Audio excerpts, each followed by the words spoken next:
سلام ጥዕና ሃበልና ከመይ ፀንሑ ፍትዋትን ክብራትን ቤተሰብ ኣፎት ሚድያ ንሰዓት እዚ ዘዋደድናዮም እዋናዊ ዛዕባታት ሒዝናልኩም ቀሪብና ኣለና ሓበራዊ ጻንሒትኩም ምሳና ክኸውን ብምዕዳም ናብ ዝርዝራቶም ተሰጋጊርና ጉጅለ ልኡኽ ትግራይ ናብ ፌደራል ከም ዘቕንዕ ተፈሊጦም ኣብ ምዕራብ ትግራይ ድማ ሓደገኛ ወፍሪ ከም ዝተጀመረ ይግለጽ ኣሎ ሻዕብያ ጆኖሳይድ ዝፈጸመልና እዩ ናይ ኢዱ ክረክብ ኣሎ ክብል ኣዛዚ ሰራዊት ትግራይ ጀነራል ዮሃንስ ወልደ ጆርግስ ጆን መዲድ ተዛሪቡሎም بخالي حبريتا قيح بحري مدقعتي كفصم كم زخل نتغلص እዩ ነዚያቶምን ካልኦትን ጸብጻባት ዝምልከቱ ዝርዝር ዜናታት እንሆም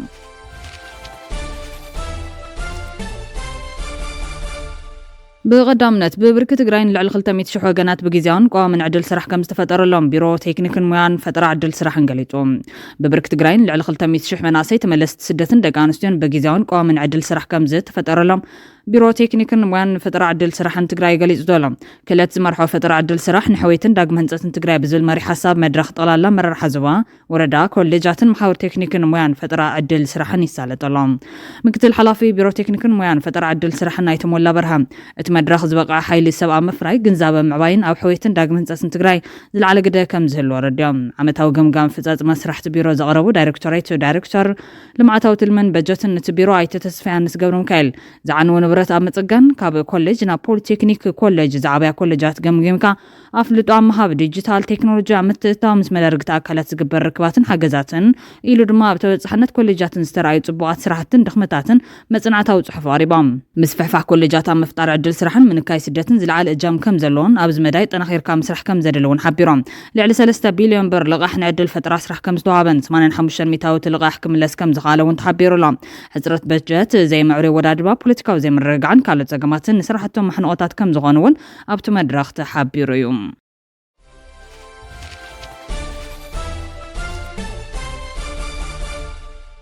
بجزاء محرار تجري استمرح جل الأخ تجري ناب أديس أبابا مريحو فيدرال منجستن سوى سلطان تجري ناب تصانحتهم تمزاولت معراب تجري ناب مربتهم آمم لاسن أفتاز موعد بريتوريان كالوت زعباتات مسارة جرام كام زميت وز ترخب حبريتا ملاخيتلو بريزيدنت جزاء محرار تجري جنرال تادس وردا بفتاز موعد بريتوريان ملكيتهم مسابي حمد كام زر عربو أبز حلف معلتات كام استجلت زكاريوم أب بركت زبالو كوابيتات محراد ما أنصار من بلاست مزاولت زغنعتو عمو سلفي كايرولو أم معراب تجري كتمحموران لو معنتي قدر سلف تتصويلهم السلف نمسلات كابت مال مشت جميرو غوسكواس كم زت تجمره ترغاغيتيوم متحابرت تسلفي اسملاش كوميتين كابزوا جميرو كساب قبل يزلو جونوسايدراتيوم اب سلف زي ترخبه كم معرب تግራይ كم زبارر بغلص ቋንቋዊ ጀመለው لما انت نغون ቤተ ክርስቲያን ጸሎት ዝወጹ ከይተረፈ ባስከዳድ ናብ ሰልፍ ክወጽ ታውጅሎም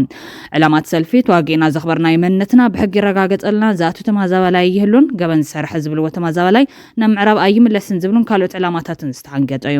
ኣብ ሰላም كنبرو زي خول حيلتات سنتات حزبن مجጫው ዕላማ ዝተሓንገጡ ምዃኖም መርኣያ ጎህድ ተግባሮም እዮም ኣብ ምዕራብ ትግራይ ዝርከብ ህዝቢ ተመዛበልቲ ይመለሱ ንሕና ምስሕዋትና በሰላሚና ክንነበር እንዳለ ዝብል ንጽር ቋም ከም ዘሎ በብመድረኹ ኣፍሊጡ እዮም ምዕራብ ትግራይ ዝኽልከለና ዘሎ ፌደራል መንግስቲ ይክብል ድማ ጀነራል ፍሳ ኪዳኑ ፍሳ ማንጁስ ይገልጾም ብልጽግና ፕሬዝዳንት ጀነራል ታደሰ ኣብ ጉዳይ ምላስ ተመዛበልትን ካልኦት ፖለቲካዊ ጉዳያትን ምስ አብይ አሕመድ ክዘራረብ ናብ አዲስ አበባ ዝቕንዕሉ በዝዕለት ኣብ ጋዜጣዊ ጋሕታ ብዛመጡ ሓተታም ሕውሓት ንስምዕ ፕሪቶሪያ ተገዛይ ኣይኮነን ክብል ከሲስዩ መንግስት ፌደራል በመሰረት ስምዕነት ሰላም ፕሪቶሪያ ካብ ትጽቢት ዝግበር ኩሉን ምትግባር ተወፋይነት ብዘረየ መሰረት ብዙሓት ነገራት እናፈጸመ መጽዩ ብወገን ነበር ሕውሓቱን ከም ከበት ዕጥቂ ካብ ምርካብ ጀሚሩ ኣውንታዊ ግደዋላንተ ተጻወታ كندت زدلن حزب ማእኸል ዝገብራ ፍጻጽማ አይርኤን ዝበለ ዝሓተታ ብልጽግና ስምምዕነት ሰላም ፕሪቶሪያ ምስተፈረማ ውሽጢ ሂደት ማዓልታት መንግስቲ ንህዝቢ ትግራይ መሰረታዊ ግልጋሎታት ንምቕራብ ኣብ ቴሌኮም መንገዲ ኣየር ባንኪ መብራህቲ መንገዲ ኢንዱስትሪን ኣብ ካልኦት ትካላት መሰረተ ልምዓታትን ብፍጥነት ብምስራሕ ህዝቢ ናብ ንቡር ምንቅስቓስ ክምለስ ገይሩ ኢሎም እቲ ዝመጸ ሰላም ክጠናኸርን ዘይተጀመሩ መሰረተ ልምዓታት ብቕልጡፍ ክጅመርን መንግስቲ ብመሰረት እቲ ስምምዕነት ሰላም ብዙሓት ስራሕትና ስራሕ መጽይ ክብል እንተለና ንሰላምን ልምዓትን ካብ ዘለዎ ባህገ ጋሲው حزبون زغري نغرات نافصم حدشت مسرت لمعاتاتون نسالط يدحر مبال دمام منግስት ፌደራል በርከት ዝበል ስጉምታት እንተወስድ ንሰላም ልምዓትን ዕቤትን ሃገር ካብ ዘሎ ድሌትን ባህግን ዝገስ ኮይኖም እዚ ኣብ ኢኮኖሚያዊ ምንቅቕሓን ሰላም ኣብ ምጥንኻርን ዘሎ ግደ ልዑል ኮይኑ እዚኦም ተጠናኺሮም ክቕጽል ድማ ግድን ይኸውን ክብል ንባዕሉ ነትስምዕ የተግብር ከም ዘሎ ይገልጾም ኣብ ጉዳይ ምምላስ ተመዛበልቲ እውን ኣብ ራያን ጸለምትን ኣመረበቶም ንክምለሱ ተገይሩሎም እቶም ዝተረፉን ዘዋ ምዕራብን ካልኦትን ድማ መንግስት ፌደራል ነቶም ተመዛበልትን ኣመረበቶም ንምምላስ ድልው ምዃኑ ምዃኑ ብተደጋጋሚ ገሊጹሎም ኣብ ቀረባ እዋን እውን ቀዳማይ ሚኒስትር አብይ አሕመድ ምስ መራሕቲ ተናሓናሕቲ ፓርቲታት ኣብ ዝገበርዎ ዘተ ዝተመዛበሉ ሰባት ናይ ምምላስ ጉዳይ ንሕና 100% ድልዋት ኢና ቅድሚ ሕዚ እውን ድልዋት ነርና ሕዚ እውን ድልዋት ኢና ኣብ ራያ ኮ ዝተመዛበሉ ሰባት መሊስና ኢና ኣብ ወልቃይት ምዕራብ ትግራይ እውን ተመሳሳሊ ድሌት ዘለና ዝብል ተሓተታ ምስ ግዝያዊ መንግስቲ ዝተዘራረብናሉ ዞም ተመዛቢሎም ዘለዉ ሰባት ንፖለቲካ መጥቀም እንተይኮኑስ ናብ ቦታኦም እንተዝምለሱ ዝብል እዮም ናብ ቦታኦም እንትምለሱ ካብ ማንም ላዕሊ ኢትዮጵያ ተጠቃሚት እያ ባና ወገን ሓደ ግዜ ጥራሕ ኣይኮነን 10 ግዜ ኢና ትልመውፅና ክብሉ መግላጾም መንግስቲ ፌደራል ተመዛበልቲ ንምምላስ ዘለዎ ድልውነት መርኣያ እዩ ብፍላይ ኣብ ትግራይ ዘሎ ነበረ መራርሓ ህወሓትን ሰዓብቱን ጉዳይ ተመዛበልቲ ንፖለቲካ መጥቀም እናገበርዎ ይርከቡ ክብል ዝኸሰሰ ብልጽግና ውድብ ከይዳ ሓነት ተመዛባላይ ክምለስ የብሉን ዝዓይነቱ መደረብ በመድረኹ እናስምዑ ብሰቃይን ጸገም ተመዛበልቲ ፖለቲካዊ ሸቐጥ ይሽቅጡ ምህላዎም ኩሉ ዝፈልጡ ሓቂ እዩ ምምላስ ተመዛበልቲ ጉዳይ ሰብኣውነት ኮይኑ እናሃለወ ከም ፖለቲካ መትሓጃ ምግባር ገበን ኢሉ ኣብ ዝተፈላለዩ ማዕስከራት ተመዛበልቲ ኣብ ድኳንን ኬንዳን ኮይኖም ኣብ ሱዳን እውን ብተመሳሳሊ ኩነታት ኣብ ስደት ዝርከቡ ዜጋታት ናብ መረበቶም ምምላስ መሰልን ሰብኣውነትን እዩ እዚ ጉዳይ ምስ ፖለቲካ ክትሓዝ የብሉን በማል ድማ ምስ መንግስቲ ፌደራል ዘሎ ፖለቲካዊ ኣፈላላይ ኣብ ስምምዕነት ሰላም ፕሪቶሪያን ሕገ መንግስትን ብዝተቐመጠ መሰረት ብዘተ ምፍታሕ ዝከኣለሉ ዕድል ነይሩ ኣለውን ምስ ምምላስ ተመዛበልቲ ክትሓዝ ኣይነበሮን ኣይግባን ኢሉ መሪሕነት ነበር ህወሓት ግና ምስ ህላወ ውድብን ውልቀ መራርሓን ጥራሕ ብምትሓዝ ክሳብ ሕዚ ኩሎም ተመዛበልትን ኣብ መረበቶም ይትመለሱን እዚ ጌጋን ገበንን ስለ ዝኾነ ጠጠው ክብል ኣሎ ንፖለቲካ ረብሓ ህዝቢ ከም ጅሆ መሓዝ ትኽክል ኣይኮነን ህዝቢ ናብ መረበቱ ይመለስ መጥቀም ፖለቲካ ክኾን ኣይግባን ብምባል ድማ ጠንቂቖም እንተኾነ ግን መራሕቲ ህወሓት ኣብ ምምላስ ተመዛበልቲ ዘሎ ጸገም ንብልጽግና ተሓታት ክገብሩ ምጽንሖም ይዝከር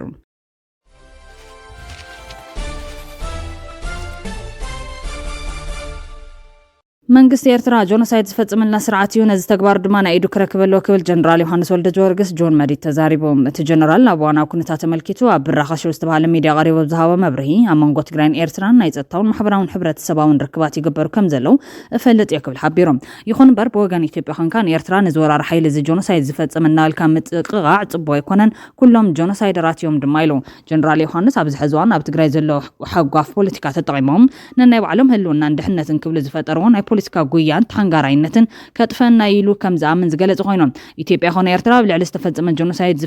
ዘፈጸማን ዓድታት እየን ኣብ ልዕሊና ዝተፈጸመ ጆኖሳይድ ዘፈጸማን ዓድታት እየን ኣብ ኤርትራ ኾነ ኣብ ኢትዮጵያ ድሕነትን ህልውናን ከም ዘየለ እርዳእ ክብል ገሊጾም ኣብ ትግራይ ዘሎ ፖለቲካ ብምብልሻው ህዝቢ ኣብ ሓደጋ ኣሎ ዝበለ ጀነራል ዮሃንስ ሓይል ጸጥታ ትግራይን መሪሕነቱን ድማ ነዚ ንምፍታሕን ህልውንኡ ዘረጋግጸሉ መንገዲ ንምፍጣርን ይሰርሕ ምህላው እዩ ገሊጹ ዘሎ ኣብ ቀረባ እዋን ኣብ ዝተፈላለዩ ከባቢታት ትግራይ ብዝተገበረ ምምዕርራይ መሪሕነት ኣብ ልዕሊ ሰባት ጉዳትን ሞትን ከም ዘስዓበ ዝገለጸ ጀነራል ዮሃንስ እቲ ፍጻመ ሓቂ እዩ ሓይል ጸጥታ ዋላ እውን ኣብ ዋና መሪሕነት ኣየቶ ብድሕሪት ኮይኑ ኩነታት ክልል ክከታተል ግድን ይክብል ሓቢሮም ሻዕብያ ንትግራይ ተወሳኺ ጸገም ከም ጸላይ ክብል እውን ካልኦት ተጋሩን ጽምደ ተቃውሞ መስሚዖም እዮም ኣብ ትግራይ ዘሎ ፖለቲካዋ ብምብልሻው ህዝቢ ኣብ ሓደጋ ኣሎ ዝበለ ጀነራል ዮሃንስ ሓይል ጸጥታ ትግራይን መሪሕነቱን ድማ ነዚ ንምፍታሕን ህልውንኡ ዘረጋግጽሉ መንገዲ ንምፍጣርን ይሰርሕ ምህላው እዩ ገሊጹ ዘሎ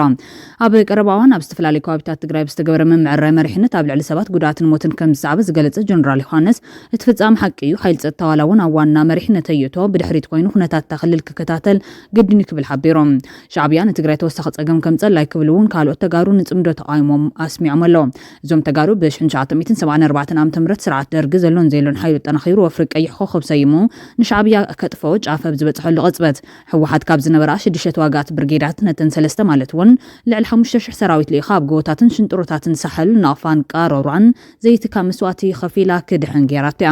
ሻዕብያ ድማ በአንጻሩ ኣብ 1977 ዓ.ም ህዝቢ ትግራይ ብሕሱም ደርቅን ዓፀውን እናረገፈ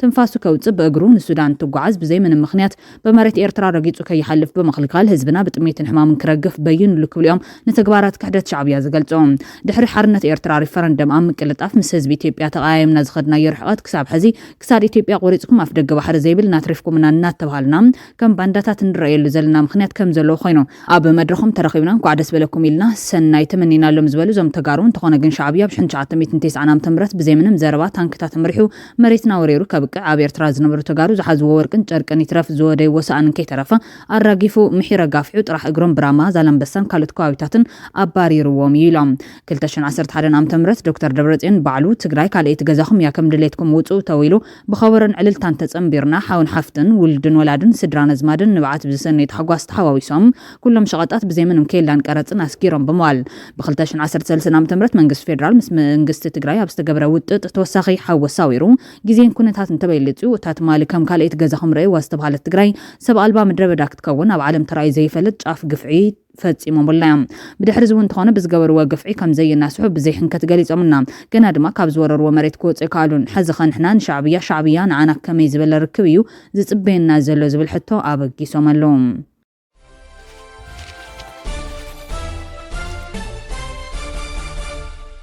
ባንክ ዓለም ኢትዮጵያ ሓዊሱ 39 ሃገራት ብሰንኪ ግጭት ኣብ ልዕሊ ሓደጋ ከም ዘለዎ ኣለልዮም እቲ ባንክ ድሕሪ ለበዳ ኮቪድ-19 ኣብ ሃገራት ዓለም ዘካየዶ መጽናዕቲ ስዒቡ ሓድሽ ጸብጻብ ኣውፂኡ ኣሎ ኣብተን ብግጭትን ዘይምርግጋዕን ዝተሃስያ ሃገራት ቁጠባ ምዝሓል ልሙድ እናኾነ ይመጽእ ኣሎ ክብል ምክትል መተሓባበሪ ስነ ቁጠባ ናይቲ ባንኪ ኣይሆን ኮስ እዚ ነዘን 39 ሃገራት ዘጠቓልል ምዃኑ ኣብሪሆም ኢትዮጵያ ዩክሬን ሱዳንን ጋዛን ሓዊሱ ካብተን 39 ሃገራት እተን 21 ክሳብ ሕዚ ኣብ ግጭት ከም ዘሎ ሓቢሮም ባንክ ዓለም ኣብዚ ጸብጻብ እቲ ግጭት እንተዳ ተጋዲዱ ዝያዳ ጥሜት ከም ዘጋጥም ቁጠባ ዘን 39 ሃገራት ብጎንጭታት ይናወጥ ከም ዘሎን ብዙሓት ህዝበን ኣብ ሓደጋ ስእነት ምግቢ ከም ዝርከቡን AFP ጸብጺቦም ኣብ ኢትዮጵያ ጎንጽን ዘቕባበ ምንባብሮን ዝሃስዮም 11,000 ህጻናትን መናስያትን ብመተማ ኣቢሎም ብዘይሕጋዊ መንገዲ ካብ ሃገር ይወጹ ከም ዘለው ጸብጻባት ይመልክቶም ቤት ጽሕፈት ደቂ ኣንስትዮ ህጻናትን ማሕበራዊ ጉዳያትን ትዘባው ዘውጽኦ ዓመታዊ ጸብጻብ 11,000 ህጻናትን መናስያትን ብዘይሕጋዊ መንገዲ ብመተማ ኣቢሎም ካብ ሃገር ከም ዝወጹ ፍሊጦም እቲ ቤት ጽሕፈት ብተወሳኺ ዝለዓለ ቁጽሪ ካብ ክልላት ትግራይን ደቡብን ዝመጹ መናስይ ምዃኖም ኣፍሊጡ ኣሎ ካብ መላ ሃገር ብመተማ ዮሃንስ ኣቢሎም ብዘይሕጋዊ መንገዲ ካብ ሃገር ዝወጹ መናስያትን ህጻናትን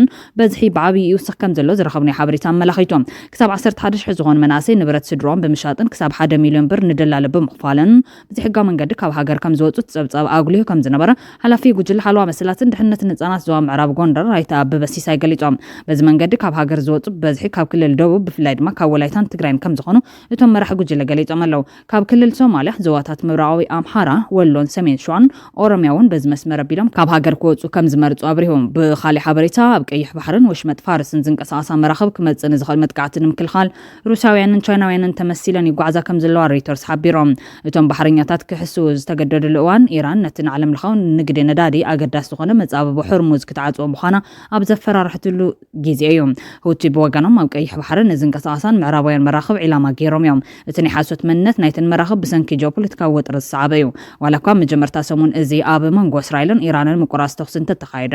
ዋና ኣካያዲ ስራሕ ዊንደርዋርድ ናይ ባሕሪ ሓደጋት ትንተና ትካል ኣሚ ዳንኤል ኩባንያታት መራኸብ ገና ብዛዕባ ድሕነት መራኸብ ኣብቲ ዞባ ጥርጣረታት ከም ዘለዎን ገሊጾም ዳንኤል ንግዲ መራኸብ ዝተሓላለኸ ብምዃኑ ብፍላይ ንዓባይ ብሪጣንያ ኣሜሪካን እስራኤልን ኣብ ሓደጋ ክወድቃ ዝኽእላ ሰንሰለት ዋንነት መራኸብ ብንጹር ንምፍላጥ ኣጸጋም ምዃኑ ገሊጾም እዚ ከምዚ ኢሉ እንከሎ ቻይናዊት ከተማ ቾንግቺንግ ኣብ ዓለም ዝዓበየ ምርኢት ሰብ ኣልቦ ነፈርቲ ብምክያድ ሓድሽ ክብረ ወሰን ዓለም መዝጊባ ቻይና 11,787 ሰብ ኣልቦ ነፈርቲ ተጠቂማ ብዘካየደቶ ምርኢት ሰብ ኣልቦ ነፈርቲ ኣብ ዓለም ትዝዓበየ ምርኢት ሰብ ኣልቦ ነፈርቲ ብምክያድ ሓድሽ ክብረ ወሰን ዓለም ኣመዝጊባ ኣላ ቻይና ብሰፊሕ ምርኢታት ሰብ ኣልቦ ነፈርቲ ትፍለጥ ኮይና እቲ ኣብ ቾንግቺንግ ዝተኻየደ ምርኢት ግን ካብ ዝኾነ ቅድሚ ሕዚ ዝነበረ ምርኢት ዝዓበየ ምዃኑ ይንገር ኣሎ ኣብቲ ብመብራህትታት ዝደመቐ ሕብራዊ ምርኢት ሰብ ኣልቦ ነፈርቲ ልዕሊ 100,000 ሰባት ከምዝ ተሳተፉ ተገሊጾም እዚ ምርኢት ሰብ ኣልቦ ነፈርቲ ብተዓዘብቲ ዘዘናግዕ ጥራሕ ዘይኮነስ ዝተፈላለዩ ናይ ድሮን ምርምራት ዝካየደሉን ቻይና በፂሓቶም ዘላ ቴክኖሎጂ ሰብ ኣልቦ ነፈርቲ ዘንጸባርቕ ምዃኑን እውን ኦዲት ሴንትራል ሓቢሩሎም